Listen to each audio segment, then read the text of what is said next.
Hello students.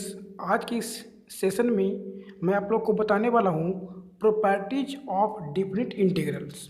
ठीक है कि इतना प्रॉपर्टी आप जान जाएंगे तो ट्वेल्थ का कोई भी क्वेश्चन में किसी तरह का प्रॉब्लम नहीं होने वाला है। ओके, तो पहला प्रॉपर्टी क्या कहता है कि यदि कोई फंक्शन जो कि एक्स में है और इसका जो इंटीग्रल हो रहा है एक्स के रिस्पेक्ट में और इसका लोअर लिमिट क्या दिया हुआ है ए, अपर लिमिट क्या दिया हुआ है बी। तो इसमें क्या होता है कि जो वेरिएबल होते हैं ना उसको चेंज करने के लिए हम लोग क्या होते हैं, फ्री होते हैं, इंडिपेंडेंट होते हैं। ठीक है, तो इस एक्स को अगर हम क्या करेंगे, चेंज करेंगे यहाँ पर, जैसे कि इस एक्स को क्या कर दिए, टी कर दिए, तो इसमें जो यहाँ पर एक्स है इसे भी क्या करना पड़ेगा, टी करना पड़ेगा। ओके, तो यहाँ पे वेरिएबल क्या होता है कि चेंज करने के लिए हम लोग इंडिपेंडेंट होते हैं। दूसरा प्रॉपर्टी क्या कहता है कि यदि कोई फंक्शन जो कि एफ फंक्शन है जो कि एक्स में है और इसका इंटीग्रल किस में हो रहा है, एक्स के रिस्पेक्ट में हो रहा है, इसका लोअर लिमिट ए दिया हुआ है, अपर लिमिट क्या दिया हुआ है, बी दिया हुआ है, तो इसके क्या कर सकते हैं कि अगर ए से बी है तो क्या बी से ए नहीं कर सकते हैं, तो बिल्कुल कर सकते हैं। देखिए इसका लोअर लिमिट क्या कर दिए, बी कर दिए, अपर लिमिट क्या कर दिए, ए कर दिए, तो क्या इसके वैल्यू में कुछ फर्क पड़ने वाला है। तो भाई जब ए से बी था आप क्या कर दिए भाई, उल्टा कर दिए, तो कुछ ना फर्क तो पड़ेगा ना पड़ेगा। तो क्या हो जाएगा, यहाँ पे सिर्फ माइनस लग जाएगा, बाकी सब क्या रहने वाला है, सेम। ओके, चलिए थर्ड प्रॉपर्टी में क्या कहता है कि देखिए ए से क्या है, बी है, और हम करें क्या कि अच्छा ए से बी के बीच में ना कोई वैल्यू सी है। जैसे मान लेते क्या कि ए से सी के बीच में क्या है, कोई ए से बी के बीच में क्या है, कोई सी है। तो यहाँ पे हम इसको कर सकते हैं क्या कि भाई ऐसा करो ना कि ए से कहाँ जाओ, सी के पास, ए से कहाँ जाओ, सी के पास, उसके बाद क्या f x D x. Okay, और उसके बाद कहाँ जाएंगे, सी से जाएंगे लास्ट में क्या, बी के पास, इसको घेर देते हैं। तो सी से कहाँ जाएंगे, बी के पास, और फिर क्या, एफ एक्स डी एक्स। कहने का मतलब कि दोनों क्या करेगा, लिमिट के बीच में कोई वैल्यू रहेगा तो यहाँ से उस बीच के वैल्यू को फिर वहाँ से इस बी तक पहुँच सकते हैं। फंक्शन कोई भी चेंजिंग नहीं आने वाला है। तो इसका जनरलाइजेशन क्या कहता है कि अगर यहाँ पे देखिए कि ये जो ए बी के बीच में क्या क्या हो, ए और बी के बीच में अगर मान लेते हैं यहाँ पे क्या कैपिटल ए मान लेते हैं, कैपिटल A1 है, फिर कैपिटल A2 है, फिर कैपिटल A3 है। इस प्रकार से करते करते क्या है कि बहुत सारा मतलब इस प्रकार का है। ओके, और ये क्या बी हो गया, तो आराम से कर सकते हैं भाई। इसमें क्या कर सकते हैं हम लोग, क्या कि चलो भाई ठीक है, ए से कहाँ चलेंगे, तो A1 के पास चलेंगे, ए हो गया क्या, एफ एक्स डी एक्स। फिर कहाँ जाएंगे, तो A1 से चलना है, कहाँ जाना है, तो A2 के पास जाना है, फिर क्या हो जाएगा, एफ एक्स डी एक्स। इसी प्रकार से आप लोग क्या कर सकते हैं कि बहुत दूर तक जा सकते हैं। अगर ये 3 तक तो रुक गया तब तो ठीक है, लेकिन अगर n तक चला जाएगा तो क्या दिक्कत है, कोई दिक्कत नहीं भाई। तो यहाँ पे क्या है, लास्ट में एन आएगा, तो एन से कहाँ जाएंगे, बी के पास जाएंगे, F x D x. Okay, तो इस प्रकार से कर सकते हैं।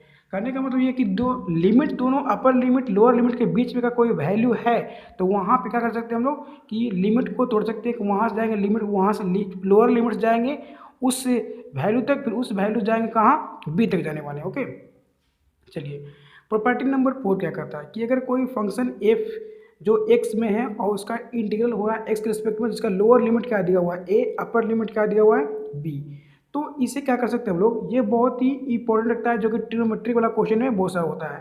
ठीक है, तो क्या करना है अपने को कि ए से बी इसको रहने दो। अब क्या कर, दोनों को जोड़ सकते हैं, दोनों को ना ऐड कर सकते हैं। तो ऐड करने के बाद करने क्या हम लोग, तो ए प्लस बी करेंगे, ए प्लस बी, इस एक्स को ना घटा देंगे, इसमें जो भी रहे, जो भी यहाँ पर है, अगर बाई रहता है तो ए प्लस बी करने के बाद क्या करेंगे, उसमें बाई क्या करेंगे हम लोग, घटा देंगे। यानी दोनों लिमिट को जोड़ करके अब माइनस क्या कर सकते हैं, एक्स को कर सकते हैं। अब देखिए जरा यहाँ पे ये दोनों प्रॉपर्टी सेम ही है। ठीक है, अभी यहाँ पे क्या कहेंगे, ए प्लस बी को ऐड किए, अभी यहाँ पे करेंगे जीरो और ए को ऐड करेंगे। जब जीरो और ए को आप ऐड करिएगा तो क्या मिलेगा, जीरो प्लस क्या ए, और फिर क्या करेंगे, माइनस कर देंगे एक्स विथ रिस्पेक्ट टू क्या, एक्स।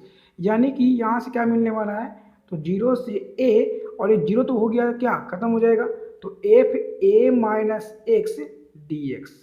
ओके, चलेगा। चलिए नेक्स्ट प्रॉपर्टी को पढ़ते हैं, बहुत ही फेमस प्रॉपर्टी।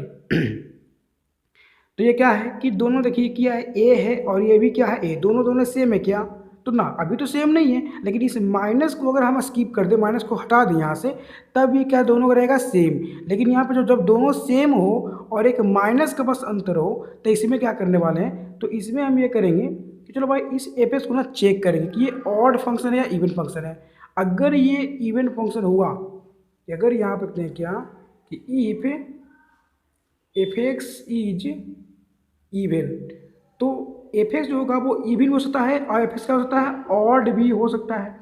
ठीक है, और ऑड कहने का मतलब क्या मेरे भाई कि देखो कि अगर यहाँ पे कोई एफ फंक्शन है तो अगर एफ माइनस एक्स करने पर क्या आता है, एफ एक्स आता है, तो इस फंक्शन को हम बोलते हैं क्या, इवन बोल देते हैं। और अगर एफ माइनस एक्स करने पर माइनस एफ एक्स आता है तो इसे हम क्या बोल देते हैं, ऑड बोलते हैं। कहने का मतलब कि जहाँ पे एक्स रहेगा वहाँ पे क्या करेंगे, माइनस एक्स को रखेंगे, उसके बाद देखेंगे क्या कि एफ एक्स फिर से यहाँ से चला गया तो उसको क्या बोलेंगे, इवन बोल देंगे। और माइनस एक्स रखी है और माइनस बाहर आ गया और एफ एक्स आ गया, इसको क्या बोल देंगे, ऑड बोल देंगे। तो इस कंडीशन में होगा क्या कि अगर दोनों का लिमिट क्या हो, सेम हो, बस माइनस का अंतर हो, तो अगर यहाँ पे इवन होता है, ये जो एफ एक्स है वो क्या इवन है, तो यहाँ पे क्या कर देंगे 2, ये जीरो ले लेंगे, जीरो से क्या A F x D x.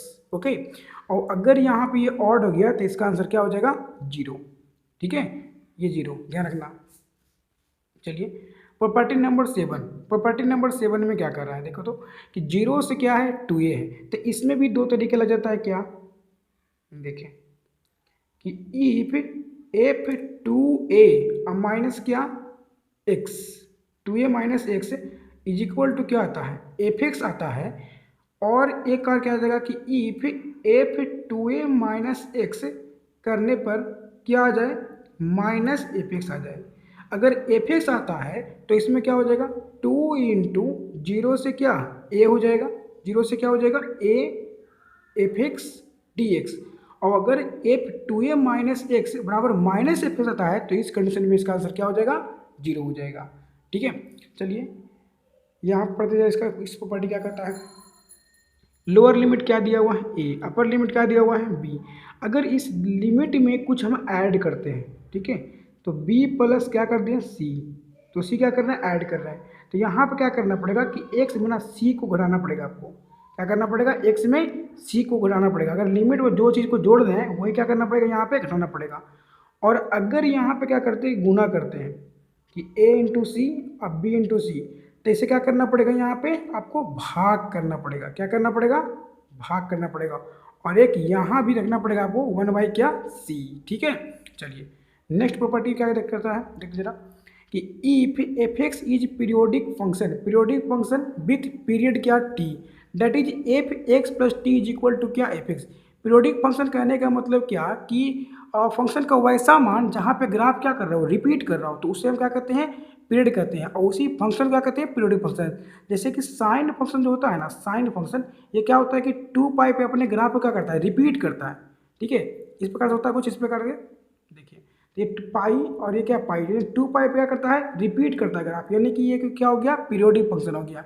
और अगर पीरियोडिक फंक्शन ऐसे रहता है तो क्या कर सकते हैं हम लोग, जीरो से एन टी और एक एफ एक्स डी एक्स। तो यहाँ पे एफ एक्स के बारे में क्या बोल रहा है कि ये कैसा है, पीरियोडिक है, तो ये एन को आगे रख लेंगे, एन और जीरो से क्या टी और F x D x, that's it.